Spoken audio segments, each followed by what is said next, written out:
Alright, everyone. So, we are back with NieR, and we are continuing on with where we left off. So, we are going to start up technically the first half playthrough that I'm going to have to do for End in B, which again takes place from the second half onwards, from where it's basically a lot of boss fights. Whenever I interacted with Kaine, I was reminded about something from my past. Maybe my mind has been confusing her with my sister this whole time. Here we go.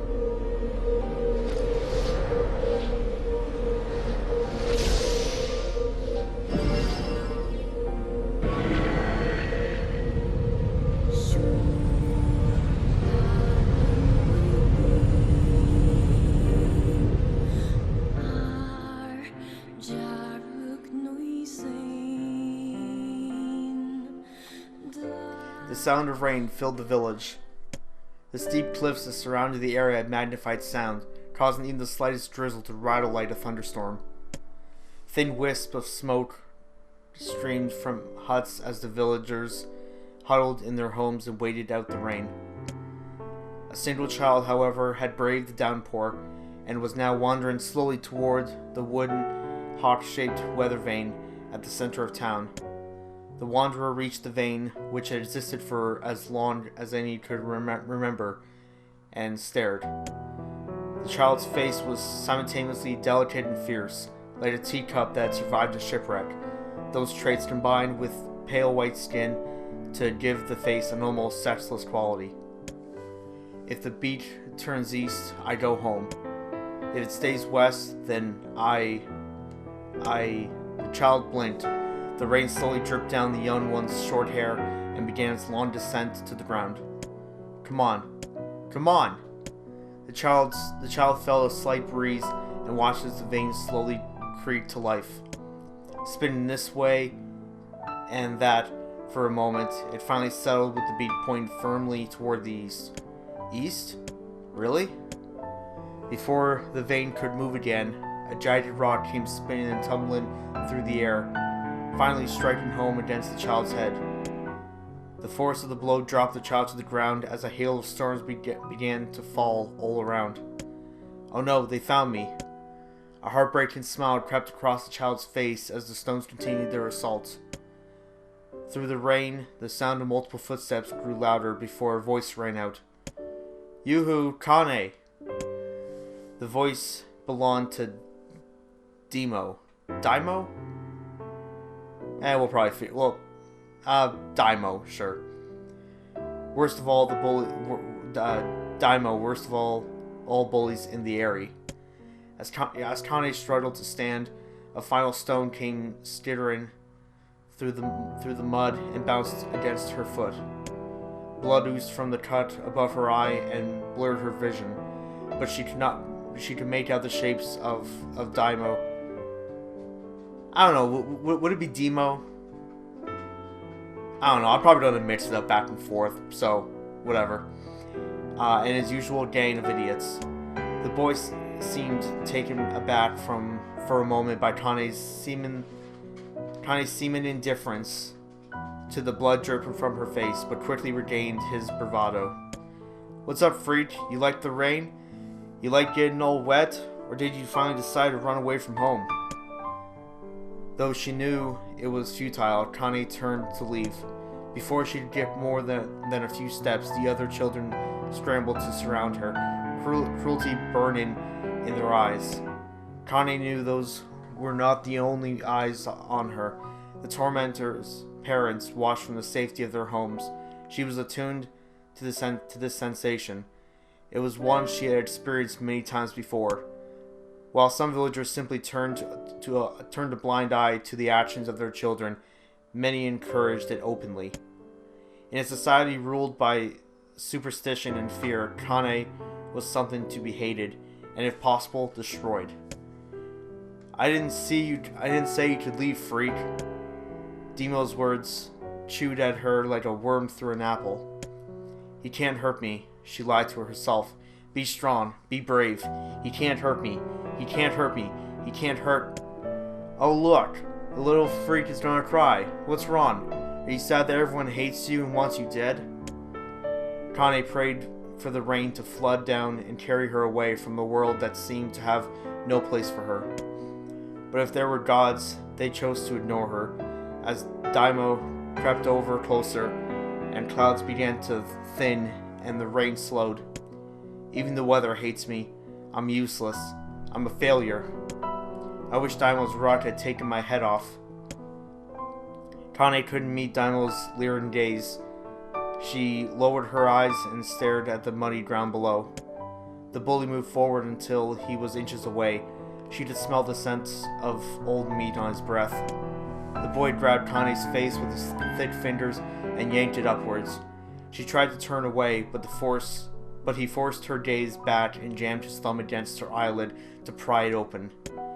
You're a freak. No, I'm not. Did you just say no? Daimo grinned evilly. You don't say no to me. No one says no to me. Not even taking his attention from Kaine, he called to his cohorts. Come on, guys, let's give the freak what she deserves. As soon as Daimo finished, kicks and blows began to rain down upon Kaine. Daimo paused, still grinning, as Kaine curled into a ball and tried to make the pain stop. I don't get you, freak. What you acting like a girl for, huh? Everyone knows what you really are. Kaine ignored the question, choosing instead to stare at the weather vane. It continued to point east, as if supremely confident about the future it had chosen for her. Go home? Yeah, that's a funny joke for someone with dead parents, no home to go to. Freak, chanted the children. Freak, freak, freak. Kaine closed her eyes and listened to the rain, waiting for the pain to start again. As the clutching hands of the village children closed around her, she bent her mind to the sound of the rain, letting it become her world entire. The rain fell, but the pain never came. Only when the laughter of her tormentors turned to terrified cries did she dare open a single blood-caked eye. Kaine was shocked to see Daimo sprawling on the ground, holding his head and screaming in pain. She could see blood welling from spaces between his fat, twisted fingers. Oh my god, he's crying. He's actually crying. Deprived of their leader, the other children glanced back and forth between themselves, as if waiting for someone to step forward and take charge. When no savior emerged, they began an uneasy shuffle away from Kaine. But the young girl was the least of their concerns. Instead, their attention was wrapped on the ancient woman standing a few feet away. After struggling for breath for a moment, she finally spoke in a voice thick with rage. Hurts like a bitch, don't it? Now I suggest you scatter before I throw another one. And if any of you little bastards ever touch my Kaine again, I'll do far worse than throw a rock. You can count on it. The old woman crouched down and gently touched the hand Daimo was using to cover the wound. Before he could think to protest, she ground her palm into the wound and twisted back and forth. Ow! He screamed, leaping to his feet. Stop it! What are you doing? Quit whining. Ain't no one ever died from the scratch. You hit me with a rock, you stupid bitch. A big one. That thing could have killed me. The old woman shrugged. Death is the best cure for stupid. Daimo's face twisted with rage at her words. Locking his eyes on Kaine, he took a step backward and spat on the ground. Get out! Leave the village! No one wants you here, either of you! Seeing the old woman grab another stone, Daimo and his companions turned tail and ran. As they fled, the old woman grabbed her side and barked out a single laugh. Ha! Look at the fat boy go! Guess he's healthy enough to run from a fight. The woman's smile faded as she turned her attention to Kaine. Kneeling down, she removed her shawl and placed it around the young girl's shoulder, then produced a cloth from the folds of her dress and began blotting at the blood on her forehead. "Oh, Kaine," she said, "why didn't you fight back? You're stronger than that lot." The words of her grandmother stunned Kaine, and she turned away. Don't be nice to me," she said. "I don't deserve it. Nothing matters anymore." Her tears, held in check for so long, finally began to fall on the muddy ground below. "Everyone hates me. They think I cause bad things to happen. They think I'm a freak. I wish I was dead." As Kaine's tears turned to sobs, she felt her grandmother's hands on her shoulders. Despite her advanced age and diminutive size, whatever. She was a woman of surprising strength, and Kaine found herself unable to turn away. "Don't talk like that, Kaine. It's a river wide and deep that flows between the realms of this world and the next, and it grants no mercy to any that attempt the crossing. You got a duty to fight until your last breath. Understand?" The old woman tightened her grip and tried to still the tremor in her voice. "You know the pain of losing someone close to you, Kaine? You know because you survived it?" As the words hit home, Kaine was struck by the force of her love for the old woman. As a young child, she didn't even know of her grandmother, but when her parents died, the woman quickly accepted her as her own. Grandma, as Kaine called her, was cunning, vulgar, and quick to violence, and their first few years together had not been easy. But with each year that passed, Kaine and her grandmother had grown closer. However, it was only now, sitting in the mud with tears and blood caking her face, that Kaine truly understood the depths of her affection. Here was a woman who had seen hard times, who had seen death, who had fought through all these things and somehow emerged on the other side. If anyone could understand Kaine's pain and loneliness, it was her. Do I make you sick, Grandma?" "Of course not. Don't be an ass." Kaine drew her grandmother's mouth-eaten shawl around her body and shuddered. "But my body, it's not normal. If I was normal, then Mom and Dad wouldn't—" "Hush," interrupted Grandma. "I'll not hear another word of this nonsense. You're my granddaughter, and I love you. And if folks have a problem with that, they can just go to hell." With that, the old woman reached out and placed a wreath of dried flowers in Kaine's hair. The skill it took to bend the flowers without breaking the stems or losing a single petal was remarkable, and the beauty of it made Kaine want to cry all over again. "Oh my gosh, these are lunar tears. Grandma, you made this for me?" Lunar tears were legendary flowers. Most people could live their entire lives without ever seeing one, and yet her grandmother had somehow collected a dozen or more. Kaine reached up and touched the wreath as if she couldn't believe it was real. "Where'd you find these?"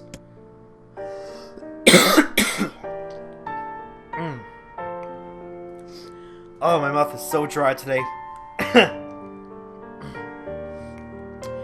Oh, just stumbled on them one day while I was out doing the shopping. The old woman turned away as she was explaining, leading Kaine to suspect that the search had been much more difficult than she was letting on. The pains she took to construct the ornament, let alone track down the flowers used in its construction, made Kaine's heart hurt. She reached up gently, adjusted the wreath, admiring the way it fell between her fingers. "Didn't quite turn out right," she said her grandmother as she squinted at it. "These old hands have trouble with delicate work, but it sure looks good on a pretty girl like you." Kaine blushed and turned away. You think I'm pretty?" "Of course you are. What a fool thing to say."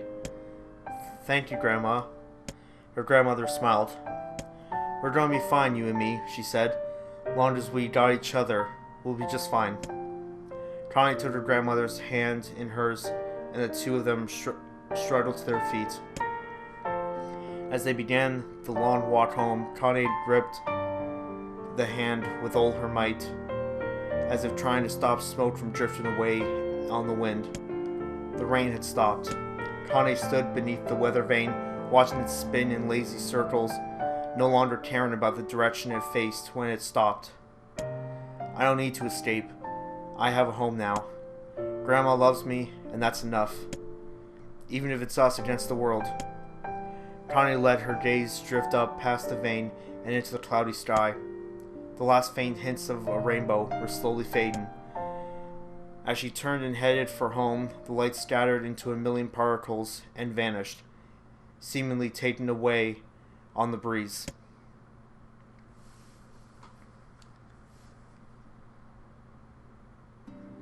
Oh, there's more of this? Really?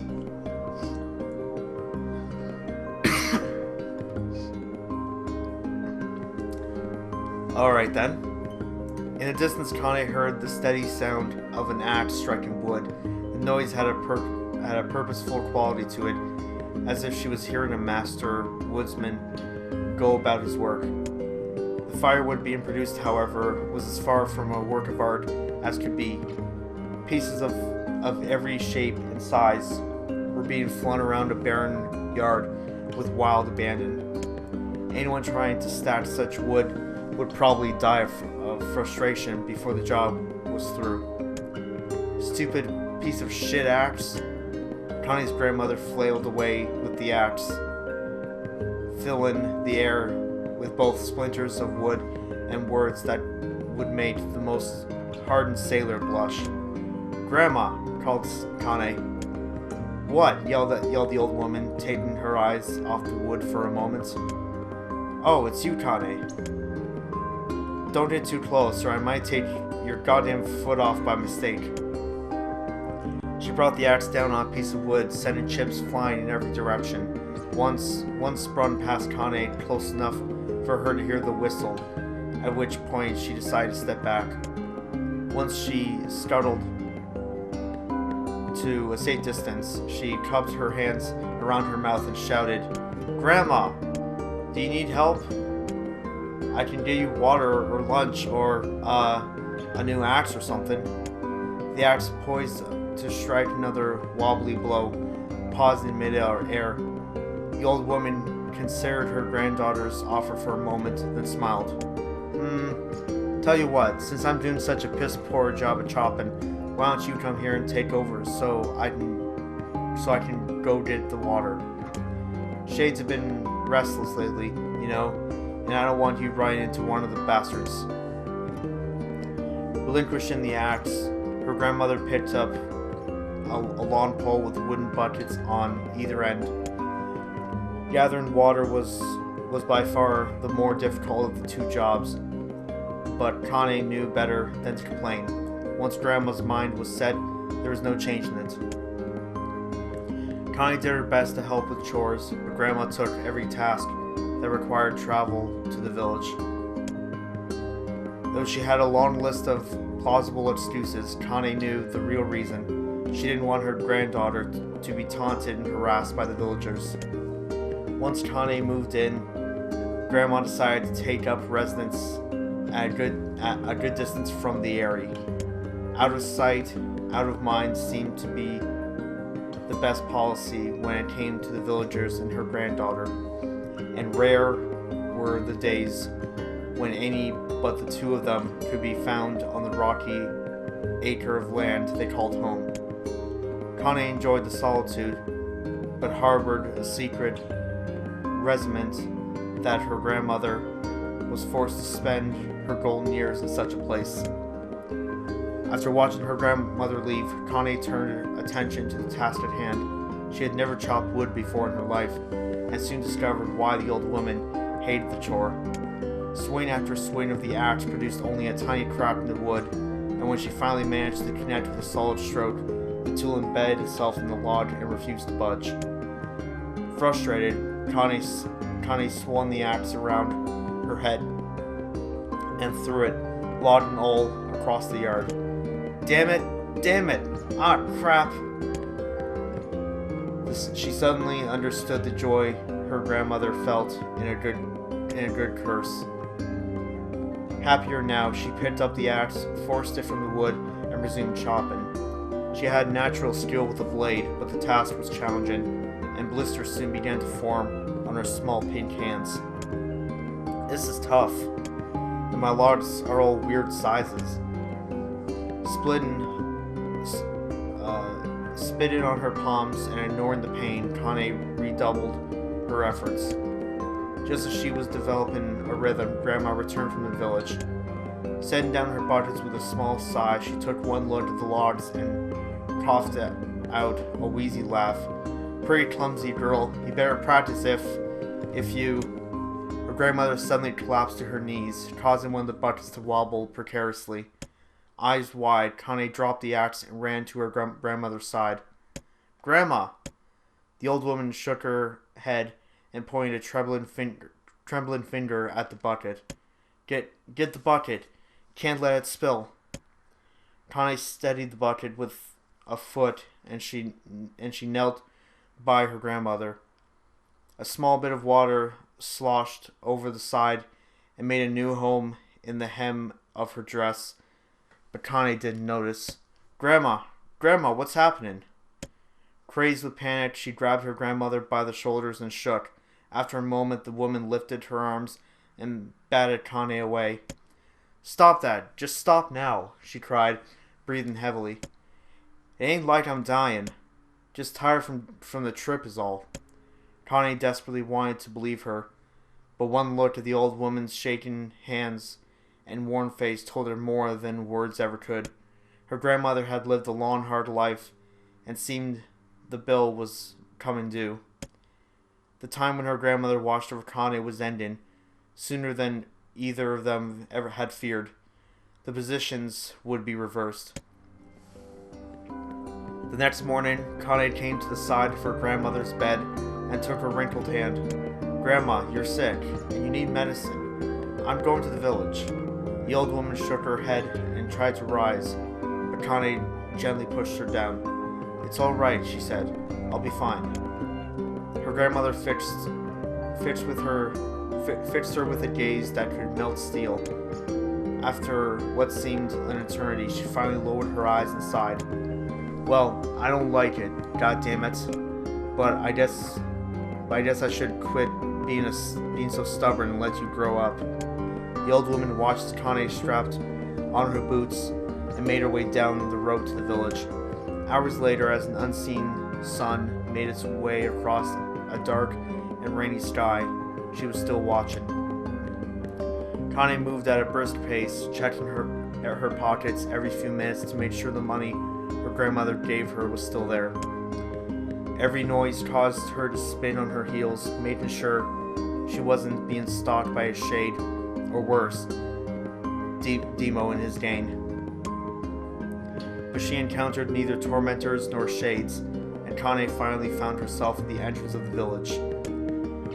The few adults she could see glanced sideways at her, then muttered to each other behind raised hands before slinking away into the shadows. Her heart racing, Kaine took a series of rapid, shallow breaths and tried to calm herself. I have to prove myself. I have to help Grandma. I have to be strong. She chanted those words to herself over and over as she slowly made her way. Finally, her eyes settled on a rotund, older woman who was angrily waving her arms in the air and telling anyone who would listen exactly what she thought of Kaine's presence. Hey lady, said Kaine with a bravado she did not feel. Where's the apothecary? The woman's flabby cheeks shook in bewildered anger. How dare this thing speak to me? They seemed to say, but Kaine saw that her eyes held a different emotion, fear.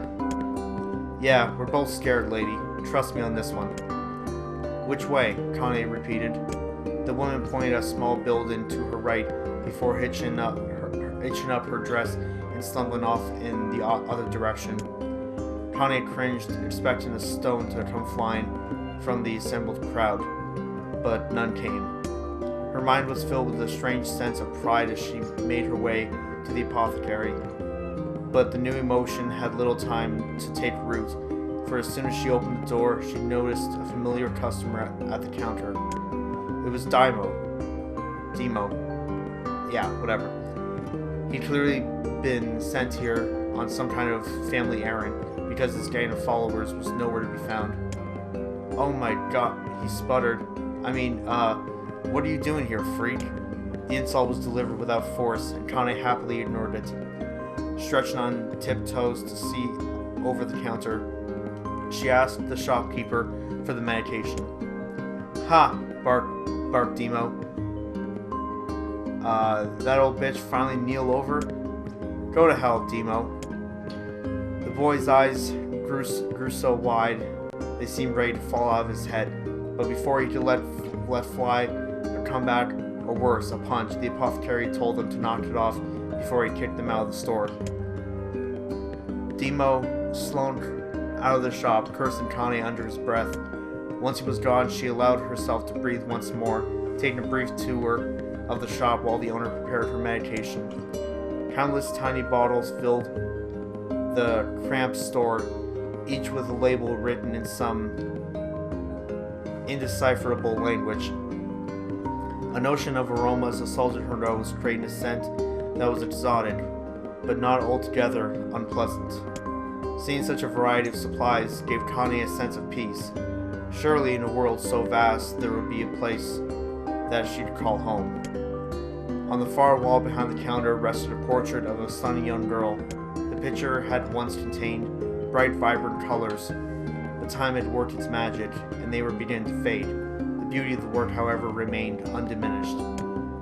"You like that picture?" Kaine turned to find the apothecary with a small vial of medicine in his hand.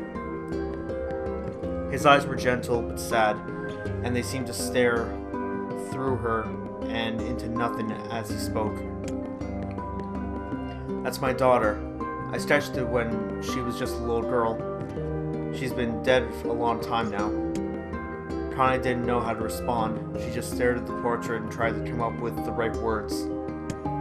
"Pictures are wonderful things," continued the shopkeeper. "They let the ones closest to you live on forever." He shook his head slightly, then looked down at Kaine and smiled, handed her the medicine, and reached into his sizable green apron and produced a handful of old wax crayons. "You should have these. There's no one left that I wish to draw." Kaine took an instinctive step back, causing the shopkeeper's face to darken. "Yes, I've heard the rumors about you," he said. "It's a small village and word travels quickly. Between you and me, I'm not sure which of them to believe. But I also don't think they matter much. I knew your grandmother, Kaine, and I think the way she was driven out of this town is just deplorable." "Grandma's name is Kaine?" thought Kaine suddenly.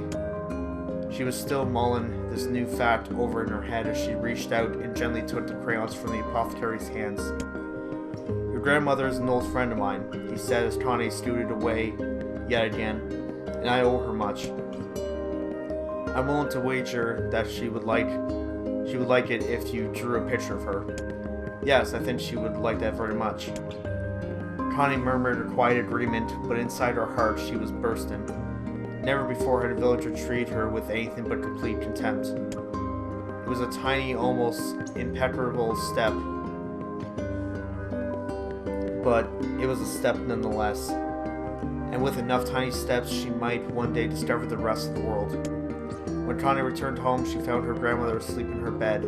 Her feet were blackened and raw, even bleeding at a bit in places, leading Kaine to think that she had been pacing around the room until exhaustion finally caught up with her. She placed the medicine by her grandmother's pillow and turned to leave, but found the old woman's hand clasped around her arm. "Back already, are you?" asked the grandmother with a yawn. Come here, let me have a look at you." Grandma sat up and examined Kaine from head to toe. Finally satisfied that nothing terrible had befallen her grandchild, she leaned back and allowed herself to relax. "Well, how was it?" Did those bastards give you any trouble? It was kind of fun, said Kaine with a small smile. No, seriously, it was. It was fun, was it? Asked her grandmother in a voice which implied she believed anything but, oh, so anytime you need me to run an errand, just let me know. As she spoke, Kaine removed the crayons from her pocket. After a brief explanation of their source, she informed her grandmother that she was going to sketch her portrait. A portrait of me? Ridiculous. No one wants to stare at wrinkled old crone. But Grandma, it'll make you live forever. Horse manure, said her grandmother, throwing back the sheet from her bed. Living forever would just piss me off. Now put those crayons away and help me with dinner. But Kaine would not relent, and in the end, Grandma found herself leaning against the wall of their house as if posing for a master artist. Kaine took up the crayons and eyed her subject carefully. Just as her grandmother was about to nod off, Kaine finished the work. After staring at it for a bit, she released it from her grip and let it slowly drift to the floor. It's terrible. It doesn't look like you at all. I'm sorry, Grandma. I thought these crayons would, make drawing easy or something. The old woman's eyes narrowed at her granddaughter's disappointment. Let me be the judge of that, she said, ignoring the pain in her back and reaching for the paper. The sketch could have been a person's face. It also could have been a boulder, a lump of clay, or an incredibly misshapen loaf of bread, all rendered in a chaotic array of colors. The old woman stared at the picture for a long time, then slowly wheezed out a laugh. Oh, Kaine, she said between laughter, you truly are in my blood. You're as clumsy as me, and I love it. But, hush, I won't hear any more bull about how ugly you think it is. It came from the heart, and I'll treasure it always. True to her word, the old woman gave the picture a place of honor above the kitchen table. In the days that followed, Kaine would often catch her staring at the portrait with a strange smile on her face, an action she interpreted as silent, mocking laughter. A week later, Kaine could stand it no more and asked Grandmother to take the artwork down. Hush, said the old woman. I'll take it down when they roll me in the shroud. She pondered this for a bit, and then turned to Kaine and dropped to one knee. Listen to me, girl. Seeing this picture makes me happy in a way I've never felt before, and it makes me want to go on, so that someday you can feel the same happiness. It was a moment that burned itself in Kaine's memory, a perfect blend of pride and love and joy that came together to form a lifelong remembrance. She swore to never forget this moment, to never forget the old woman who had made her place in the world possible. Time moves on, people and memories come in and out of the life like ghosts passing through a hall. But this moment will be different, Kaine swore, because I will remember it forever. Forever.